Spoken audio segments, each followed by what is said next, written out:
On today's show, are the Rockets no longer a threat in the West after Fred VanVleet's injury? And Cooper Flagg, is he a top 20 wing in the NBA already? We'll tell you on today's Locked On Mavs. Stop it! Stop! The number one pick will go to the Dallas Mavericks. Cooper Flagg will fly in Dallas. Dogs, all of us, all five. You are Locked On Mavs, your daily Dallas Mavericks podcast. No one's dying. Part of the Locked On Podcast Network. Still can't leave. Your team every day. I want to get a city like that. And welcome. You are locked on to the Dallas Mavericks, your team every day. My name is Nick Angstadt, media member covering the Mavs for 10 years. Thanks for being an everydayer, making Locked On the Podcast Network, the number one sports podcast network that's out there right now. Today's episode is brought to you by FanDuel. Right now, new customers can bet $5. Your first bet wins. You get $300 in bonus bets to use across the app. Download the app today. Join me, as always, my co-host, media member covering the Mavs for 10 years, right alongside me, the Raven Renegade, the one more thinking. What you got for me, Isaac Harris? I refuse to talk about football right now. The thing I would like to talk about is I would just love some type of update on Jonathan Kuminga. I haven't gotten any contract update. Would you like one? Would you like any type of what about a half-baked one? What about Is one this that's like not doesn't feel like an update but is one? Why do we care as much about Jonathan Kuminga now? Why do we get an NBA Central or some random person out there? If you're any type of reporter out there, now's your time. This is your time to shine. Just throw something out there. Kuminga's wanting a long-term deal. There's nothing else going on. I'm sick and tired of seeing Kuminga updates. I'm done with it. I need more Quentin Grimes updates is what I need. Yeah, what's going on with him right now? Yeah, so I don't really know anything about that one. I don't know anything about that one. He's like, hey, I got my 17 million. We're gonna rank the wings in the NBA. We ranked bigs yesterday. We're gonna rank wings today, and we're also. Well, I want to talk about Cooper Flagg, where he ranks, where PJ Washington, how he could maybe rise up these rankings. Because there's a couple players on my list that I was like, PJ Washington could be in this position potentially in like a year or so. So we'll talk about that. But let's start here. Fred VanVleet goes down with an ACL injury, random, out of the blue, just like training camps haven't even started yet, nothing. And all of a sudden, ACL injury out for the year. He's going to be 32 in February. He's a 6-foot guard. But just talking about this season, to me, I talked about this on Locked On NBA Game Night tonight. He was the most valuable player on the Rockets because if you lose him, all of a sudden, what is your answer if you're the Rockets? They were this team that everybody was going to put in this contender category. It was like, all right, it's OKC, it's Denver, it's the Rockets. And those are the teams that have a chance in the West now. And honestly, I'm looking at the Rockets right now. I'm like, that hole at guard is just, there's going to be so much on Amen Thompson's plate. Reed Shepherd all of a sudden has to grow up in the NBA and become not just a functional rotation player, but like a pseudo starter for them in a way. Like there's just a lot that needs to go right for them. Welcome to the big leagues, Reed Shepherd. No, I mean, when we talked about Houston before, it was like, do they have enough playmaking? This was before the injury. Is it after VanVleet? Who is it? Are they really going to bank this much on Reed Shepherd? Even looking at some of the like other signings and stuff on the bench, they kind of went the wing defense route instead of like another ball handler or something like that. It's like, all right, y'all are putting a lot of trust in these guys, and I think it shows a trust in Amen Thompson too. But it's tough though without Fred. Like, I mean, it almost feels like they have to go make a move. It feels weird saying, hey, because VanVleet's out, then they don't have a shot at anything because they go and get it. Durant, they got these other young guys and stuff, but we just haven't seen enough out of Reed Shepherd. So it's tough, man, for them. Like that's a tough blow for the Rockets. It took them out of like contender status for me. Like I thought, like, all right, if everything hits right for them, Amen Thompson takes the leap. Like I had him as like a top 30 player in the top 100. If he does that, or even leaps higher, Şengün's already really good. He's gonna bear a bunch of the playmaking brunt for sure on this. But man, like if those things happen, then maybe they're contenders. But now without Fred VanVleet, like it's just very limited right there. They'll probably start Tari Eason instead of him, and so you go Amen, Tari Eason, Kevin Durant, Jabari, Şengün, and like that lineup.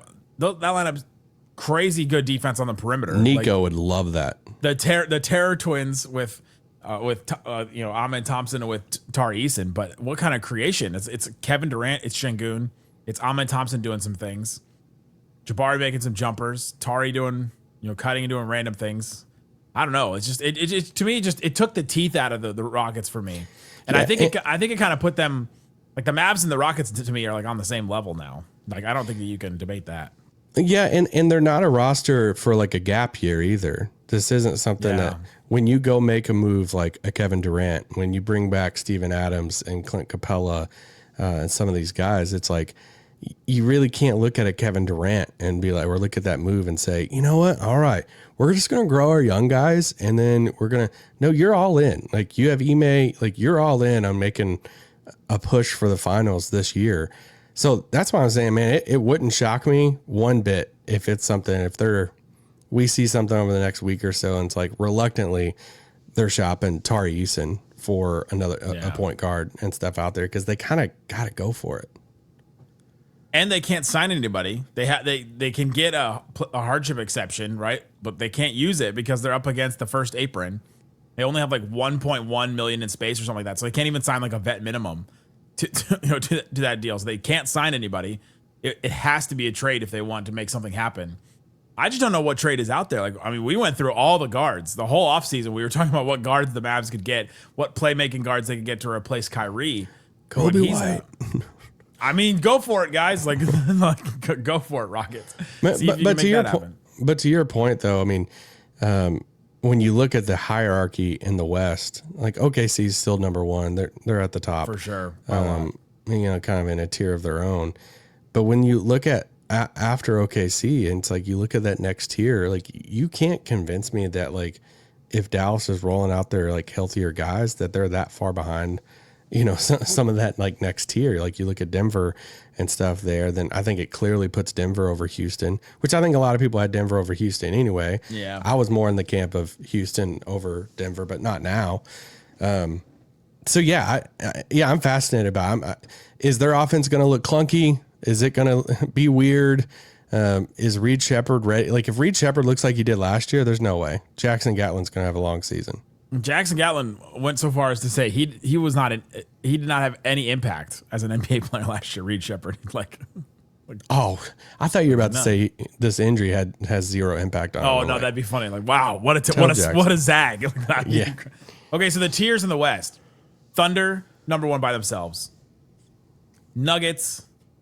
Does anybody else fit in that tier with them now? Like I think the Rockets get knocked down a tier. Yeah, no, I would put Denver kind of in that Timberwolves with them. That second one, and then I'm looking at that next tier of the Minnesota Clippers, maybe depending on what happens with Kawhi. Depends on how many trees they plant. Their carbon footprint is shrinking. I mean, obviously the Lakers finished third last year, so you can't like ignore them with Luka. We've seen Luka.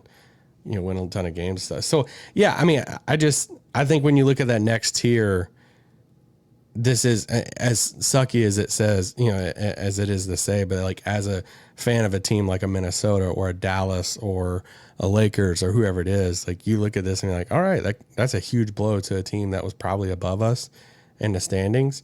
And yeah, so. You would put the Mavs on the same tier as it looks like. I feel like the Nuggets are on a tier of their own. I don't think I would put any of the other teams next to them. Maybe Minnesota. But the only one I'd debate is Minnesota. They just made two Western Conference Finals in a row. Yeah, that's the only one I like debate on that with. But yeah, I think that then that third tier is that hodgepodge group of Lakers. I'm not big on the Clippers this year, but whatever. That was before. They just got a lot of dudes. Like they have a lot of dudes that they know how to play. They're all old, but they have a bunch of them. It's the age. I think you had a really good season out of James Harden last year, and to say like, hey, we're going to get that exactly again. True. Thanks a lot. But yeah, I like Minnesota better than them. I mean, the Lakers, I like them better than them. As sucky as that is to say, but. And that's why I put Dallas in that conversation of like the 3 to 7 range. And I get it. Everybody like pokes holes in it. It's like, well, half your team's not healthy and Kyrie's not healthy and all that stuff. It's like, all right, well, tell me the other holes that the other teams like have. Like, yeah, everybody Kyrie's has the only one that's not healthy. Like, let's be. Yeah, it's like everybody has their issues. So it's like you're just going through, the different teams here and saying, which issue do you think is a bigger issue? So, yeah. Rockets get knocked down a peg from tier 2 to tier 3 in the West for us probably. Coming up, where does Cooper Flagg land in our rankings? We've been ranking the position groups. We're ranking wings right now. Cooper Flagg, is he a top 25 wing going into his first season in the NBA? We'll talk about that and more coming up. Today's episode of Locked On Mavs brought to you by Monarch Money. Monarch Money will help you out when you have a busy life. A lot of us do. A lot of us do a lot of different things, and we have a lot of different ways that our money is going in and out. Like the different places your money's coming from, different places your money is going to. You've got 401k, you've got mortgage, you've got rent, you've got savings accounts, credit cards, all these different things. And it's hard to keep track of all of them, and it can be overwhelming where you're just like, I don't know where to start. Honestly, Monarch Money is a good place to start with all that. You can link your accounts in minutes, see clear data visuals, get categorization of your spending, and finally feel in control of your money. So it's not just going out all over the place, and you don't have to do a whole lot to get it to set up. I really appreciated how quick it was to get those accounts set up, to see everything visually on there. You could spend a lot of time creating your own categories and doing a bunch of things and trying to sort everything, but it'll do a lot of the sorting for you. Just if you want a quick overview of where your money is coming from, how you can save a little bit more, spend a little bit less here and there, and make it go to the right places, you can use Monarch Money. It would help you. Don't let financial opportunities slip through the cracks. Use Locked On NBA. That's the promo code at monarchmoney.com. Use it in your browser for half off your first year. That's 50% off your first year at monarchmoney.com with the code Locked On NBA. Shut it down! Let's go home! Thanks for hanging out with us on Locked On Mavs, being part of the show, part of the Raccoon Squad. That's what we call our listeners, listening every day. Appreciate you for checking out the show, being part of that Raccoon Squad. If you're listening right now, you're part of the Raccoon Squad. It is September. We appreciate you. We are a week away from Media Day, though. A week before we see these guys. So we'll see what happens on that day. We're talking about Fred VanVleet. We talked about the Rockets and all that. This week, we've been doing positional rankings. We do these every year where we break down and we rank the top 30 in a certain position. This year, we decided to switch it up a little bit. We did bigs yesterday. So we ranked Anthony Davis, Derek Lively, and Gafford with all the bigs in the NBA. So some of them are power forwards that are big. Some of them are, obviously, a lot of them are centers that are bigs. And today, we're going to do wings, which is just like this catch-all for like non-guard, non-centers. It's just like there's so many different types of players. Like in this group is like Derek White, Zion Williamson, Zach LaVine, Lou Dort, like Denny Avdia, just like Kevin Durant, like such different group of players, but it's just like they're all wings of the NBA. I know. Well, I was looking at your list and I was just like, I don't know how you determine some of these as wings and not guards. But I'm like, all right, you got Derek White, but not Drew Holiday. And yeah, I don't know. It's like you got this other guy, but not Devin Booker. Well, it's like for me, like guard is like lead guard. Like Kyrie Irving is a guard. Klay Thompson plays guard, but he's a wing. To me, that was a differentiator. Like if you handle the ball a lot, I think you're a guard. If you don't handle the ball as much, like a Derek White, I think you're a wing. Drew Holiday was played point guard in the NBA. Didn't as much for the Celtics because they didn't really need it for that. But I think he may with. So Reed Shepherd we'd have as guard. Reed Shepherd we'd have as a needs help. Like I can't dog on him too much. He's probably going to like go off this year, but I hope he does for his sake, man. This is a big opportunity for him. But man, there's going to be a lot of eyes. When I was smaller in Kentucky, the Kentucky team when I was a kid was Jeff Shepherd and Nazi Muhammad, and that Jeff Shepherd is Reed Shepherd's dad. And So when Reed started coming up, it was like, whoa, this is Jeff Shepherd's like son. I was like, no way. And he just seems tiny out there. Anyway, keep going. Sorry. You threw me off when you said when I was smaller and in Kentucky, like instead of younger, I was like, wait, like, I wish I was smaller. Before I went to Turkey and I got the lifts in my legs, like before I got the height. I got my implants in my hair. The implants in the calves. Have you seen this? No, what? Have you seen the guys that take their leg bones and like they stretch their legs out and they get taller? Oh, no. I don't know if it's Turkey. It's somewhere else. But like, yeah, the guys will like go do the surgery and they'll like grow. Wow. Okay. Isaac's like, my NBA dream is still alive. Did JJ Barea ever do this? Still alive. All right, we ranked wings. Let's just start with Cooper Flagg. I took my list straight from my top 100 list. I ended up having Cooper Flagg at 21. That's so funny. I have him at 22. Who'd you have That's above so him? Let's name all the 20. Right up. Oh gosh. Yeah, I mean, here's the thing. A lot of it when it comes to Cooper Flagg and talking about Cooper Flagg, a lot of it's projection, right? When we did the top 100 for Locked On, it was, there are some hosts that were like, I'm not even going to rank him at all because he's a rookie, hadn't played at all. How can you even rank him? But then you got some of us that are like, hey, I'm going to rank Cooper Flagg because I think he's going to be that good. Like, I think, like, I'm that confident in and his abilities. it becomes like how do you want to do things, like, personally, or like your opinion. Like when Wemby came in the league, I'm not going to put Wemby on a player ranking, even though I know he's going to be one of the best, 25, 30 players in the league. Kind of like when LeBron came in the league. Not saying that Cooper Flagg's LeBron, but it's like when LeBron came in the league, you knew he was going to be one of the best players in the league, even when he was a rookie. Cooper Flagg's not LeBron, but it's like, I think he's going to have that big of a two-way impact that he's going to be like, I put him in my ranking as a top 50 player in the league this year. That's what I think he's going to be. I think he's going to be in the late 40s there, overall players. So when I look at wings, I have him right at that like 21, 22 mark with the opportunity to be able to move up if his offense like goes even further. For sure. We just ranked 30 wings, like the top 30 in the NBA that we decided. And like, here are some of the players I have him above, because I think that's where it comes into play, where you're like, how do you rank him above NBA players that have already played? Yeah. Andrew Nembhard, DeMar DeRozan, Jaden McDaniels, Alex Caruso, Lou Dort, Dyson Daniels, Zach LaVine are some of the ones I had below him. And I just look at those guys and I'm like, you give me a lot on one side of the ball. Cooper Flagg's going to give you a lot on both sides of the ball. Maybe not as much. He's not going to be as good of a defender as Alex Caruso the first season. Mm-hmm. He may be like in year 2, year 3, but I don't know if year 1 he's going to be. But he's definitely going to be a better offensive player than Alex Caruso in year 1.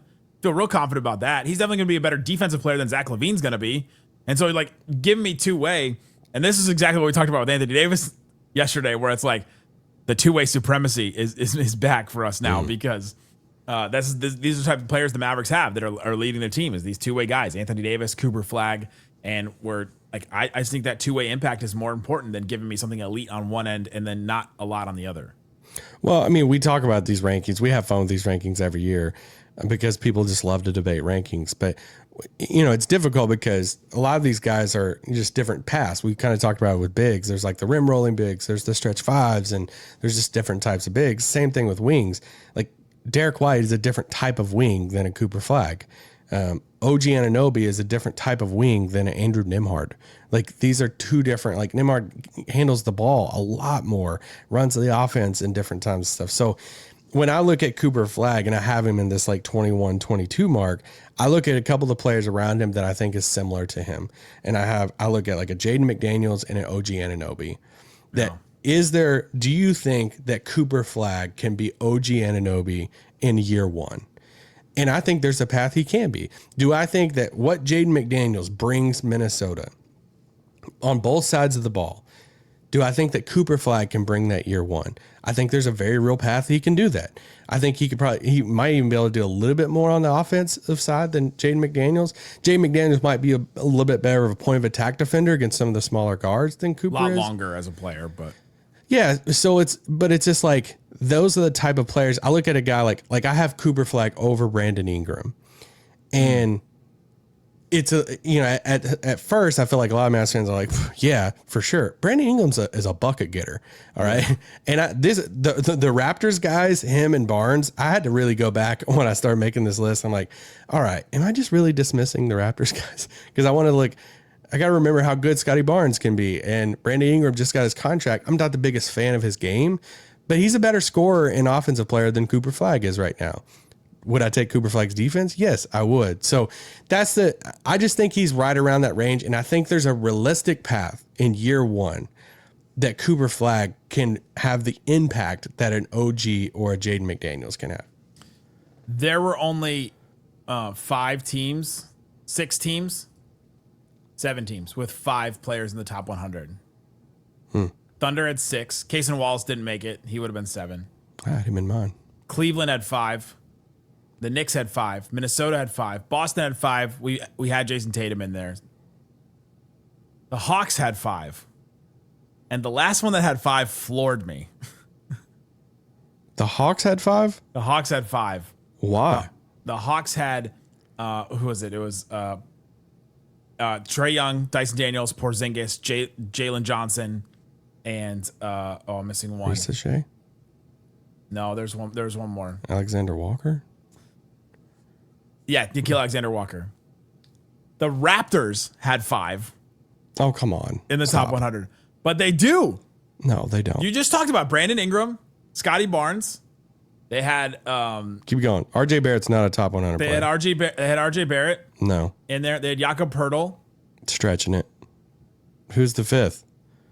Grady Dick? There's no way the Raptors should have 5 top 100 players.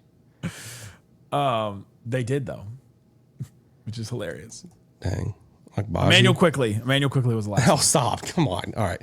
Emmanuel Quickly was 86.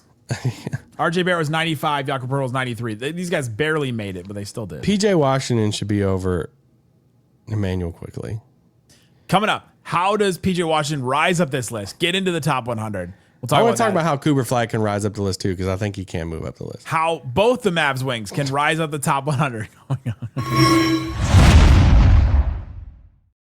Today's episode of Locked On Mavs brought to you by FanDuel. FanDuel Sportsbook, all kinds of things. We just talked about the Western Conference and the tiers that we have set up for some of these teams. Thunder to win the Western Conference, plus 135. They're the favorite. Nuggets, plus 480. They agree with us. They're in a tier on their own. Lakers, plus 850. They get a little Lakers bump always in the odds there. Rockets, plus 950. I feel like they dropped a little bit. I definitely remember them being ahead of the Lakers, but I don't know how much they dropped there. Clippers plus 1,000, Minnesota plus 1,100. That one seems to be a little too low to me. I would have them above the Raptors or the Rockets. I would have them above the Clippers. Warriors plus 1,700 after that, and then Mavericks plus 2,200 are the next one after that. So if you feel strongly about any of those, or if you feel strongly about something, and if it's your first time, put down $5 on something. If your first bet wins, you get $300 in bonus bets right now to use across the app. That changes a lot, so if you want to take advantage of it, do it now. So if you're ready to play, download the FanDuel app now by visiting FanDuel.com to get started. That's FanDuel.com to place your first $5 bet. Please gamble responsibly. Shut it down! Let's go home! Thanks for hanging out with us on Locked On Mavs. We're talking about Reed Shepherd a lot. We talked about Fred VanVleet's injury. We talked about Cooper Flagg and where we have him ranked in our rankings of wings. We both have him around the 20th spot, 22, 21. And we think he's going to be that impactful of a wing in his first season. Let's start with Cooper Flagg and how he can rise up this list, because here are some of the players I had above him. I just couldn't get myself to put Cooper Flagg and rank him above some of these guys. Mikal Bridges, I had Brandon Ingram above him. Larry Markkinen, Zion Williamson, Scotty Barnes, Desmond Bane, OG Anunoby I had above. Derek White, Franz Wagner, Amen Thompson, Pascal Siakam. Now I'm getting into all-stars. Yeah. I think for me, it's like we both have him in that like early 20s range. Is there a world, and can Cooper Flagg move into the top 15 wings in the NBA? Of saying at the end of the season, like, yeah, he's a top 15 wing right now as a rookie. Because for me, I think there's like I tried to do there's the young top 5 wings, and then there's like kind of the older top 5 wings that are kind of like all in the all-star like conversation. So for me, there's that like 10 to 15 range of the Lauri Markkinen's, Desmond Bane, Jalen Johnson, however you want to view Zion and stuff through there, Wagner. Like, can he crack that conversation? Can we look at it and say, like, I get it, Markkinen had a down year, but Markkinen's still really good. Jalen Johnson is the guy I've been looking at a lot and saying, Jalen Johnson's a really good basketball player before he got hurt, and he was like an all-star track before he got hurt and stuff. So can he be viewed like Jalen Johnson was in year one? And that's not a slight towards Cooper Flagg at all. That would be really, really good if he can be considered in that like 10 to 15 range. Yeah, I could see him getting up there. And some of these are projections. I'm projecting like, Franz Wagner to maybe get a little bit better, to have a better year for Scotty Barnes too, as Zion Williamson to be healthy even. And I think that Cooper Flagg's like at his peak is up there with, Siakam, Jimmy Butler, Kawhi Leonard, Jalen Williams. We don't know how long it's going to take for. We don't know how long. We don't know how long it's going to take for him to get there. But that's the track that he's going to be on, because that's how touted of a talent he is. And so I'm interested to see year one, like how much of an impact he does bring. Yeah, same. Yeah. I don't think he's anywhere close to that like right now. I think it's going to take a little bit, but yes, I mean, hopefully, with how we view him as a prospect and how people talk about him, yes, in a couple years he should be considered definitely in the top 5 or 6 wings in the NBA. Who did you have top 5? I kind of did these 2 tiers. I did the young 5 for me. For those of you listening at home, sometimes we do these rankings, and we'll just do all right, Isaac, let's rank the top 30 this. Let's rank 5 of these. Let's do 5 of these. And Isaac will come back and he'll be like, I didn't do rankings. I did tiers. It's like he decided to group them all instead of. I did rankings of this, but no, I landed on a top 5 of Anthony Edwards, Jaylen Brown, Tatum, Jalen Williams, and Paolo. Of kind of the next wave of these 5 wings. Did you say Durant? No, I have the old guys next, like Kawhi, Durant, LeBron, Pascal Siakam, Jimmy Butler. I'm not sure about Jaylen Brown this year. The more I think about the Celtics, the more I'm like, oof. Right now, for one season, would you rather have Jalen Williams or Kevin Durant next year? Jalen Williams or Jaylen Brown? Jalen Williams.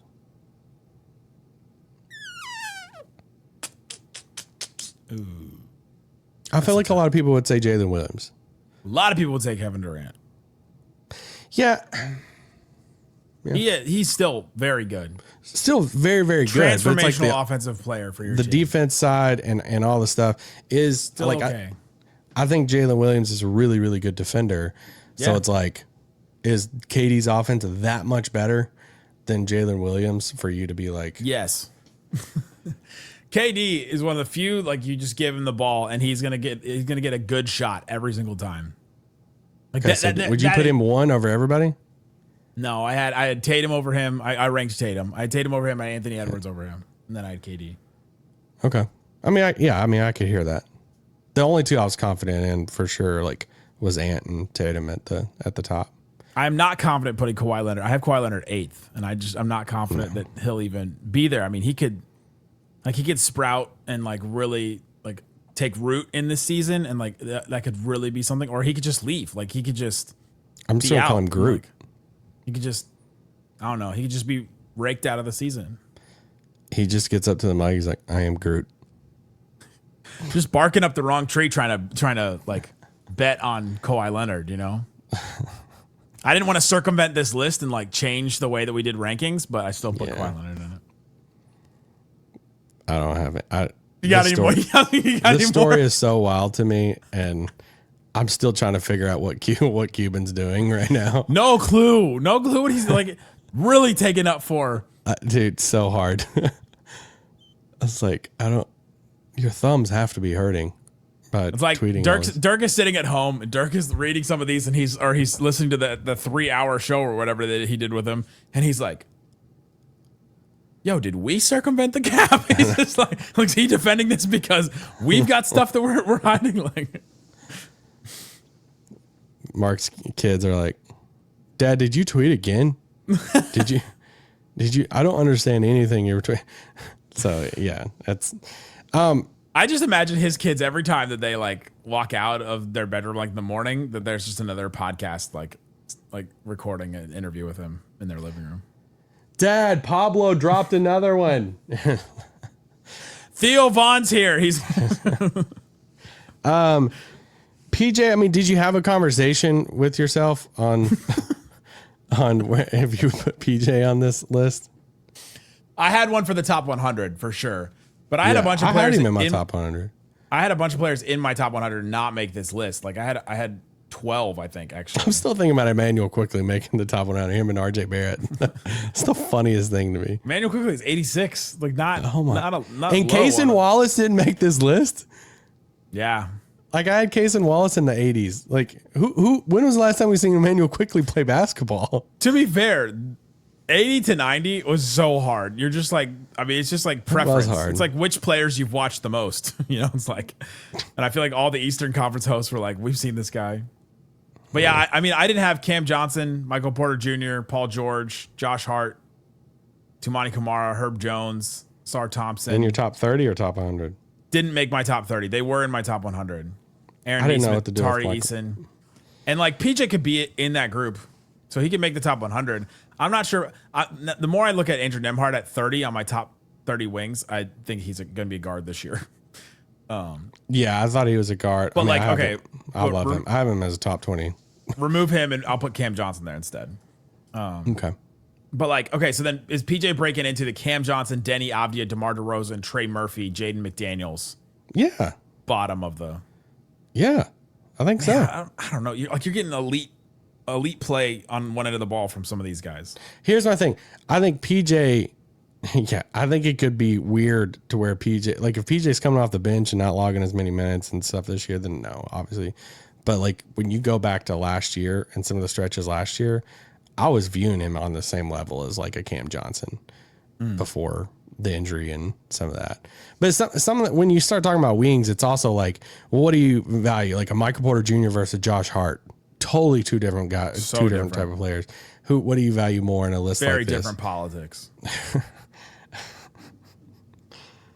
Let's not get Michael Porter Jr. in front of a mic right now. I don't have any control over that. Locked on nets are like, no. Good luck, Eric. But like Lou Dort, Josh Hart, Caruso, these are like winning type of guys compared to like a Michael Porter Jr. might have like more natural talent, better scorer, like something like that. But you got to take injuries into account too, and like how injury prone that they can be. George, where'd you put Zion? Man, I had Zion at 17 on the wings. Where'd you put Paul George? Paul George did not make my top 30, but Paul George was like What? My top. I mean, 30? I'm not about podcast P either, but I feel like he's got to be in the top 30. No, if I just took my 30, he didn't. Crap. I'll take all these guys that are elite on one end over a Paul George. I feel like he still puts up like numbers. Zach LaVine, Dyson Daniels, Lou Dort, Alex Caruso, Jaden McDaniels. Give me all the elite defense on Zach one end. LaVine versus Paul George. Let's argue it out right now. Zach LaVine, I'm getting elite shooting. I'm getting Here we scoring. go. He may do the dunk contest that adds value to my franchise. If I'm doing a 2K, that gives me more fans. I don't think we're allowed to talk about Zach LaVine anymore. How long ago was that? Was the Zach LaVine 7 years ago? Can we say that we were on the right side of history, though? We were on the right side of that one. Thank you.